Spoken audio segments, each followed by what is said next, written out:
Despite everything we know about good leadership, a lot of places still operate in a command and control mindset. In this episode, how to shift from command and control to trust and inspire. This is Coaching for Leaders, episode 707. Produced by Innovate Learning, maximizing human potential. Greetings to you from Orange County, California. This is Coaching for Leaders, and I'm your host, Dave Stachowiak. Leaders aren't born, they're made. And this weekly show helps you discover leadership wisdom through insightful conversations. We have all been in situations where we have seen command and control leadership, and so many of us want to do better than that. We want to make the shift, as today's guest is going to invite us to do, to trust and inspire. But how? How do we actually make that shift? And how do we move ourselves and our organizations in a way that helps us to lead in such healthy ways? I am so pleased to welcome today's guest, Stephen M.R. Covey. He is a New York Times and Wall Street Journal bestselling author and former CEO of Covey Leadership Center, which under his stewardship became the largest leadership development company in the world. He led the strategy that propelled his father's book, Dr. Stephen R. Covey's The 7 Habits of Highly Effective People, to become one of the 2 most influential books of the 20th century, according to CEO magazine. He's the author of The Speed of Trust, and more recently, Trust and Inspire, How Truly Great Leaders Unleash Greatness in Others. Stephen, what a pleasure to have you on. Well, thank you, Dave. I think the pleasure is mine. I'm excited to be with you and with your audience, and really looking forward to this conversation. Me too. My thinking has been shaped by your work, your dad's work, the work of Franklin Covey for so many years. And I know we're going to get into a bit of that in this conversation. And you make the distinction in the book between command and control and trust and inspire, as I mentioned in the introduction. And I think if we gave a essay assignment to everyone listening and said, could you in one page describe the difference between command and control leadership and trust and inspire, I bet we'd get pretty good responses from most of the people listening who would play out that distinction well. But there's a sub-distinction here too that I think is really significant, because you go to great lengths in the book to point out that there's different kinds of command and control. There's authoritarian and there's enlightened. Could you tell me a bit about that distinction? Yeah, absolutely. I think what you're highlighting here is important, because command and control is all around us. We kind of know that, but we've been working on this for really a few decades now, of saying we've got to bring more people into the equation and a greater focus on all these human things. And we've done better, and we are improving. But for many, we still haven't fully shifted the paradigm of how we view people and how we view leadership. And if you don't shift the paradigm, then what happens, it just becomes a more enlightened version of command and control. It's better than the authoritarian. You know, the authoritarian is, I'm the boss, I'm in charge. You operate on fear. So that's fear-based. Yeah. And we kind of all know that doesn't work very well today. The idea of the enlightened command and control is that you've moved out of fear, but now you're more into motivation, into transactions, into like fairness. And so it's what I can do for you and you for me, but it's somewhat transactional. Hey, you will employ you, you produce, they employ me, I produce. It's, a fair exchange, a transaction. Treat people well, they'll produce more, that type of thing. But we kind of still are viewing people as things. It's just that we're being kinder and more appropriate, and recognizing that people have value. But we haven't really shifted the paradigm into the more complete, holistic view of people, of having greatness inside of them, being whole people, and where they have their own independent worth and value apart even from the work that they're doing. And so this enlightened command and control, I think, is our biggest challenge today, because it's good. It's just not where it needs to be, of really making the leap, crossing the chasm into trust and inspire, where you're really seeing and recognizing the greatness inside of people, where people and the growth and development of people is also important, just like getting the results is important. We have two ends with Trust and Inspire, getting results in a way that grows people. Whereas the enlightened command and control is kind of just getting results through people. People are just a means to an end. And so that, I think, is some of our biggest challenge, and is that the good alternative that we're doing a lot of today, as opposed to kind of the crass, the harsher, authoritarian command and control, fear-based, versus the enlightened command and control, which is more what I can do for you, you for me, transactional. But Trust and Inspire is inspiration. It's partnership. It's what I can do with you, what we can do together. So that's where we need to go in our next evolution of our leadership style. You write about this point. Intellectually, we understand this, and yet in spite of all our progress, the reality is stark. Most leaders today are still operating with the old style of command and control. We've just become better at it, much more advanced and sophisticated in its manifestation, implementing the enlightened command and control style. And it was interesting, like thinking about some of the research you talk about in the book, that when you look at some of the numbers, I know one of the studies highlights about 8% of organizations are in that trust and inspire, like truly place, which means 92% aren't. They're somewhere in this enlightened command and control. And one of the distinctions you point out is the carrot and stick, that in command and control, it looks a little different. It's a little more subtle, but ultimately there's a bit of carrot and stick there that keeps driving that, doesn't it? Absolutely. Yeah, it's heavy carrot and stick oriented. Why? Because its base is just motivation, with the idea that you gotta move people to do things, and you gotta motivate them instead of inspire them. I'm gonna contrast motivation and inspiration. And so the lead tool to motivate is rewards, carrot and stick. So authoritarian command and control puts a heavy emphasis on the stick. I'm the boss, I can fire you. It's fear-based. The enlightened command and control puts a greater emphasis on the carrot, right? Rewards, and I can pay you more money. I'll try to bring out more out of you that way. And look, that's all. This is all real. People do want rewards, and they want to be motivated financially, and so that is part of the whole person. But there's just more to it. So it's necessary, but insufficient. And so rewards and carrot and stick, necessary, but insufficient. There's so much more to people, and so much more to tap into, that we can inspire people and enable them to give so much more of themselves, to bring out the best in people, and to also keep them, to attract them, to retain them, because we see them as people, not just as things that we're trying to get more out of. And so that is part of it. But it is a kind of a transition from not just motivating, but truly inspiring, not just carrot and stick to the body, but really trust and inspire to the heart and to the mind and to the spirit, in addition to the body. So that's the idea. And you're right. A big distinction is moving to inspiring, not just motivating through carrot and stick only. Yeah. And you share part of your thinking in the book that you always cringe a little bit when you go speak somewhere and someone introduces you as a motivational speaker, and Right. and thinking about it much more from inspiration. That's really a key distinction between motivation versus inspiration. And I'm thinking about it in the way you're saying it. It's like motivation is like something I do to you, but inspiration is more inward. I don't know if am I framing that right? You're framing it perfectly. Yes, the motivation is external. It's extrinsic. It's outside of you. That's why it tends to be heavy carrot and stick, rewards and the like, to try to motivate someone externally with this. The problem with that is, do rewards work? They do. But then you're motivated to get more rewards. But you just constantly need more and more stimuli, more and more carrots.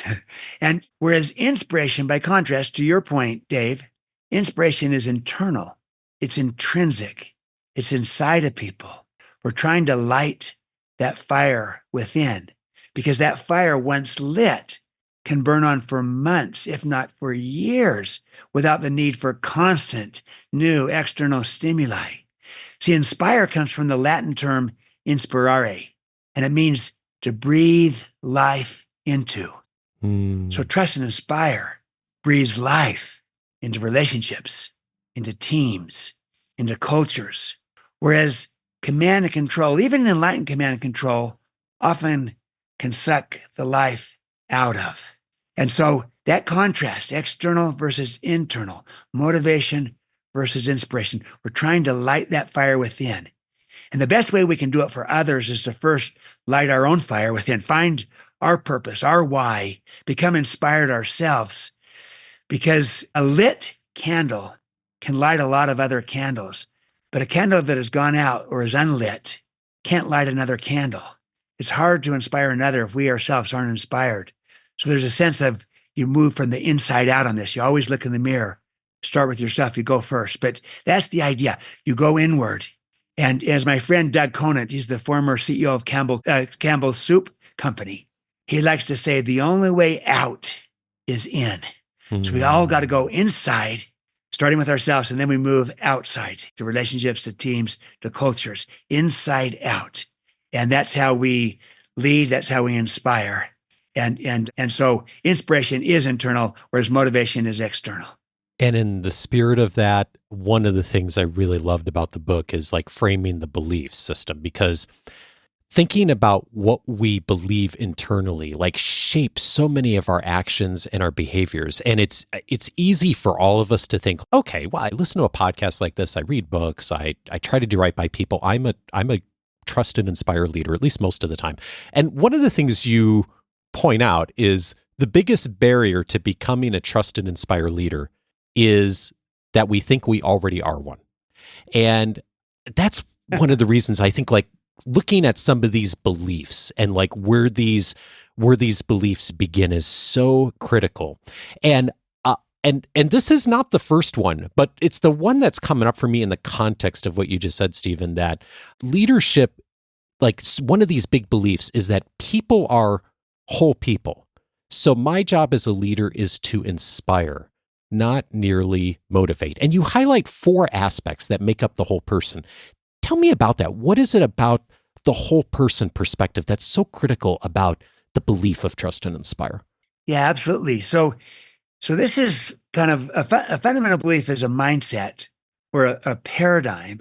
And paradigm comes from the Greek paradigma, that means a mental map or model. And the purpose of a map is to try to describe the territory. But you could have an inaccurate map of the territory. And so if we look at people as the territory, what's a more accurate and complete map of people? Well, it's that people are whole people, meaning they have a body and a heart and a mind and a spirit.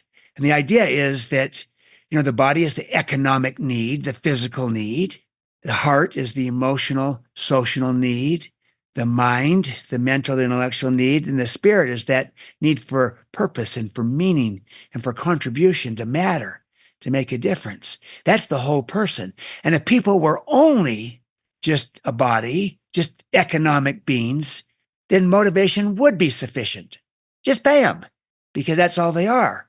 And they do have a body, and they do want to get paid, and they want to get paid fairly. But they also have a heart, so they want to care and connect and belong. They have a mind. They want to grow. They want to develop. They have a spirit, meaning that they want meaning and purpose and contribution. They want to matter. They want to make a difference. They want to have significance and have the work that they do matter. And so inspiring can take you to a whole different place than motivating alone will never reach, where you only view people as economic beings instead of as a whole person with those 4 needs, and body, heart, mind, spirit, and you meet all 4 of those. That will take you to a whole different place, because then you're going to tap into what really moves people, what really inspires them. And so that's the idea.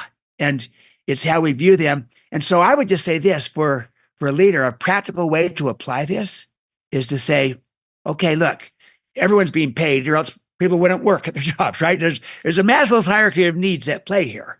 So we got to pay people. We're doing that. Let's really now also get good at the heart side, which is all around caring and belonging.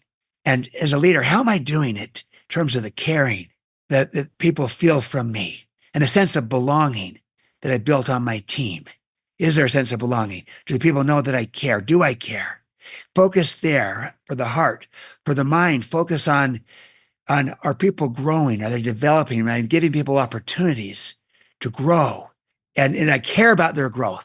The whole idea that I say to someone, hey, my passion is your potential and your growth, your development.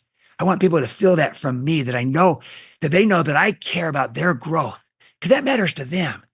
And then the idea of the spirit is the need for purpose, the need for meaning, and for contribution. So I'm trying to make sure I overlap the organization's purpose with their individual purpose as best I can to try to tap into that. And then I'm really speaking to the whole person, and I can move to inspiring. So add caring and belonging to the pay, add growth and development to the pay, and add purpose and meaning and contribution to the pay. And now we'll be inspiring the whole person, not just motivating the economic being. And an example of this, of an organization that's doing this well, and it's one that you're familiar with, it's Pepperdine University. Oh, yeah. And that's where you got your doctorate, right? I did. Yeah. So the Graduate School of Business, their business school, their purpose had been to produce leaders who are best in the world, and that's a good purpose. And then they focused on saying, you know what?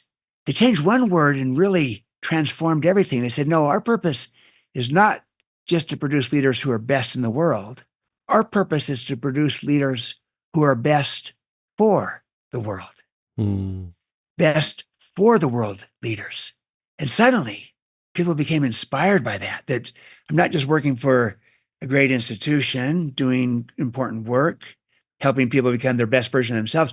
I'm working for an institution that's all about producing leaders who will be best for the world, that will help lift society and make a difference in the leadership work that they do everywhere else. And I'm part of creating best for the world leaders, producing best for the world leaders. That inspires me.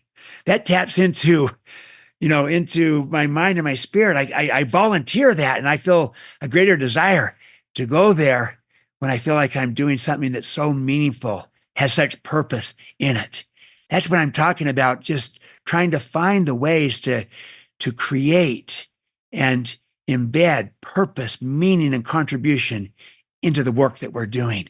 And I think if we're creative about this and intentional about it, there's all kinds of ways and opportunities to do just that, so that we can really inspire the whole person. Oh, what a great example of that. And the power of changing one word, like so powerful too. And that's actually a really great lead into one of the other beliefs. And you write, there is enough for everyone as a belief. My job as a leader is to elevate caring above competing. And I'm thinking about it because, as you mentioned, that previous version of that statement, like, okay, we're going to have the best in the world, like a little bit more of a competition framework. And I think about that shift of most organization. I mean, one of the things I've run into over there is like most organizations, most people, our society, like we don't have that culture of thinking about abundance, that there's enough. And I'm wondering, like, how do you start to nudge a belief that may have been centered around competing for a long time in a leader a little bit more toward thinking about abundance? Where do you start? Yeah, I think you start by looking inward at yourself and to say, kind of, where am I on this? Do I believe that there is enough for everyone? Or do I also really kind of buy into the traditional paradigm that there's just scarcity of everything? And hey, if someone else is succeeding, then that comes at my expense. If someone else gets the credit, I'm not getting it. So I think it starts with us of saying, do I have an abundance mentality and mindset so I can help create it on my team and in our culture? Am I modeling this? Do I believe it myself? And so it takes some self-reflection. And here's the big idea here is that abundance is a choice, not a condition. It's something we can choose. We can choose abundance. So there might be scarcity all around us, and yet we choose to say, I'm going to be abundant, and I'm going to share credit, and I'm going to share recognition. I'm going to share the rewards. I'm going to share success. I choose to do it because I think it's a better way to lead. And that doesn't take away anything from me. And the more you focus on your own personal sense of self, your self-trust, your own credibility, so that you feel secure in that, the easier it is to become more abundant and to help have others also succeed. That doesn't take anything away from me because I know who I am and what I'm all about. So you always work inside first. I work on my own character, my own competence, my own credibility. That gives me a sense of both security, of I know who I am, but also of power that I can give away power because I know who I am, and I can share and I can be more abundant towards others. So it starts with that. Abundance is a choice, not a condition. I knew a person that I was friends with my father. I worked with him as well. It was John Huntsman Sr., and he was the founder of the Huntsman organization, big manufacturing firm, self-made billionaire, came from nothing. And the Huntsman organization today gives away all kinds of money. John Huntsman Sr. passed away a few years ago, but before he passed away, his children ran the company, and they said, our job is to try to make money faster than dad can give it away. They said, and because he was just giving everything away. And someone might say, the cynic might say, well, it's easy to give away money when you're a self-made billionaire and you have all this money to give away. But here's the thing. John Huntsman Sr. was giving away money when he didn't have any, when he was just a poor, starving, struggling student. And he and his wife were just married, and he was giving away money they didn't have. It was a mindset. It was a choice he had to always contribute and always to give. He had an abundance mentality when he had nothing. So it's a choice, not a condition. And some of the most abundant people I know don't necessarily have abundant circumstances, but they think abundantly. Some of them, but I've also been around some people that have abundant resources, but think with scarcity. So it's a choice. It's a condition. And look, I'm not naive on this, Dave. I recognize that there are sometimes scarce situations where there's scarce resources inside of a company and only so much to go around. I recognize that there's some of that in organizations. And the law of scarcity is a good economic theory, but scarcity is a lousy leadership theory because there's an abundance of everything we're trying to create, of respect, of empathy, of compassion, of creativity, of innovation, of commitment, of passion, of innovation, of trust, of joy, of energy, of well-being, of contribution, of opportunity. So that enables us to put caring above competing. Yes, let's compete in the marketplace, but let's care and collaborate in the workplace because there's enough for everyone. But let's model this by starting with ourselves, with an abundance mindset, abundance mentality. Yeah. And so much of it a choice, as you said, and requires a bit of courage. And it makes me think of one of the other beliefs that you highlight is enduring influence is created from the inside out. So my job as a leader is to go first.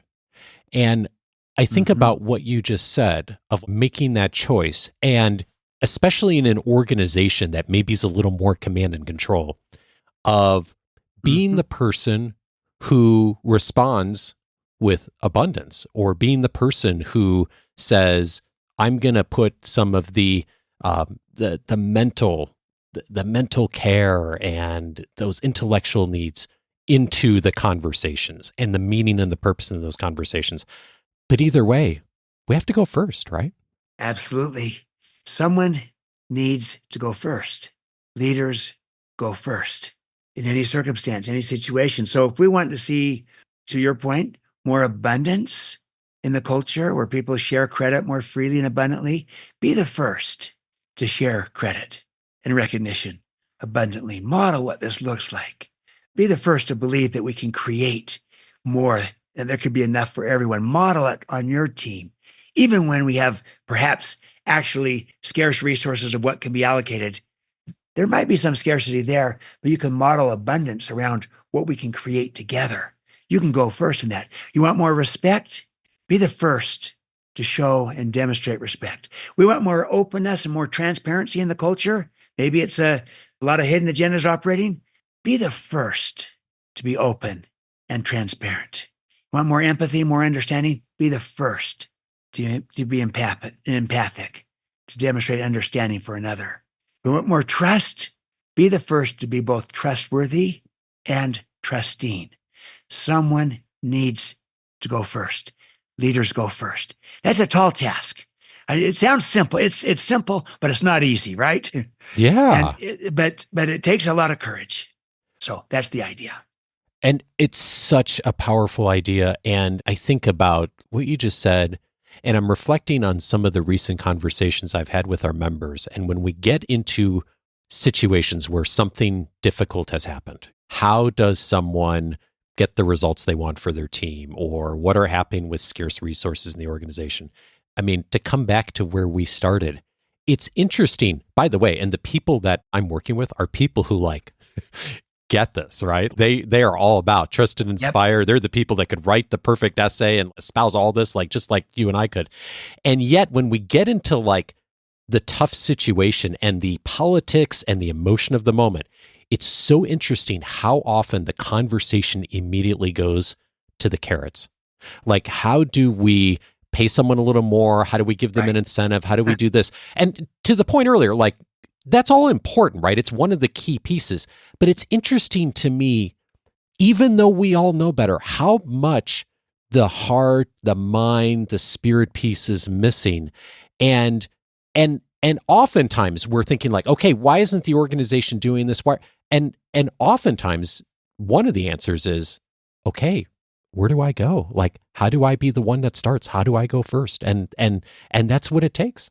Beautiful. I agree. And it is. And it's harder if you're in a command and control world and it's all around you. Yeah. It takes a lot of courage. But if you work within your circle of influence of saying, look, maybe I'm in a command and control division of the company, but I'm going to be trust and inspire on my team. I'm going to try to be a model of this kind of leadership where we get results. We do it in a way that grows people. We do it in a way that inspires trust and brings people with us, where we treat people as whole people. And then suddenly I'm starting to perform and hitting my numbers, but also look at my engagement scores. They're high. Then people start to look and say, what's Dave doing? What's Susan doing? They're modeling this. They're going first. And so it's hard. It takes courage, but someone needs to do it. That's what leaders do. They go first on all these things. And there's so much hope in the research too. Like I think about Amy Edmondson's research out at Harvard on psychological safety and making the point that you just said, like you may work in an organization that doesn't get this, doesn't follow this process. And yet for your own individual team, you can do a ton. And maybe it doesn't ever go beyond your own individual team, but boy, you can sure do a lot by just starting there of creating an atmosphere of trust inspiring and tapping into psychological safety. It's such a great place to start, and us going first and the language that we use too. And that leads to like one of the other things you mentioned on beliefs is that a leader who's thinking about things through trust and inspire is believing that people have greatness inside them. And the job of the leader is to unleash the potential, not to control people. And you make the point when you're talking about that belief that it's one thing to have that belief. It's another thing to communicate it. What's so important about the communication piece of that? Because the communication of that belief to others is what helps them come to believe it themselves. And that's what a leader does is they see and communicate people's worth and potential so clearly that they come to see it in themselves. That's great leadership. You might see it, but they might not. But when you communicate it to them, you can do this. I believe in you. You've got this in you. I can see it. I can see these great strengths that you have. I'm confident in you. I'm going to give you this chance, this opportunity. When I have someone I feel like, gosh, they believe in me. They believe in me more than I believe in myself. They have more confidence in me than I do, maybe.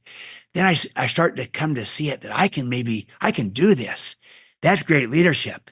And so this is a great point you're bringing up, Dave, because this fundamental belief that there's greatness in people, people have greatness inside of them, is often in a command and control world contested by the traditional language and structures where we have in many organizations, we talk about the high potentials. And the high potentials is basically saying some people have greatness in them. We'll call them high potentials.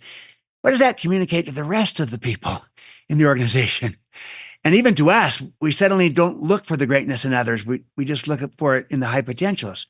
What if we as a leader went first and saw greatness in everyone? It's not what you look at that matters, it's what you see. That's what Henry David Thoreau said. So look for the greatness, see the greatness. It might be lying dormant, but it's there. If we can see it and then communicate it to another so they can come to see it in themselves, then begin to develop it and then unleash it, meaning giving people an opportunity, giving them a chance, giving them a responsibility, a job to do with the belief that we're behind them. They start to see it in themselves, and then they become a leader. And then that's the greatest act of leadership, is to create other leaders this way, helping them see that potential. So here's a key piece of advice I'd give to a leader that wants to implement this idea of seeing the greatness in others, is to try to focus on treating people according to their potential, not just their behavior. Because they might not know who they are yet, that they're capable of being a great leader. But if you treat them according to their potential, they tend to rise up to that potential and become that person. When you treat them that way, when you communicate their potential to them so they come to see it in themselves, when you develop it and then unleash it, giving them an opportunity, they start to become it. And you are being a great leader because you are unleashing the greatness that's in others. But it all starts by first seeing it and then communicating it. So I call this see, communicate, develop, and unleash potential. Stephen, Franklin Covey is an organization, and your family in particular has done so much to inspire many of us in leadership over decades and decades, not only leading organizations, but leading ourselves well. And to that point, Bonnie's teaching a class right now, all these decades later, that's centered around the 7 habits of highly effective people. It's just like, it's been such a timeless framework. And I often ask people what they've changed their minds on. And I've got a slightly different version of that question for you. You talk about your dad a lot in the book and the 7 habits and his influence on your life. I'm curious, like, what you recall from your dad that he taught you about leadership that caused you to change your mind on something. Yes, I would say this, that the idea that interdependence is a much higher and more impactful value than independence. And that was built deep in the 7 habits, which is really all about how you move a person from dependence to independence to interdependence. Again, sequence matters. And so the first 3 habits help move a person from dependence to independence. But the next 3 habits move a person from independence to interdependence. And that's a higher value. You can do more together. And so it was as I spent time with my father, that paradigm shift that we need to move to a higher level, interdependence. It's a with paradigm. It's a partnership paradigm, a collaborative paradigm. And it's got to start with that paradigm shift. That's a key insight. And it's the idea that also my father would say this, that the most significant breakthroughs are break with. It's a break with the traditional thinking of independence to say there's interdependence. Stephen M.R. Covey is the author of Trust and Inspire, How Truly Great Leaders Unleash Greatness in Others. Stephen, thank you so much for your work. You're welcome, Dave. Thank you, and for the great contribution you are making with this Coaching for Leaders podcast. 13 plus years we're doing this, and the difference, the impact you are having on helping people becoming the best version of themselves as a leader, the coaching that you're providing through this podcast. So really honored to be with you. Well, thank you. It is a real joy every single day.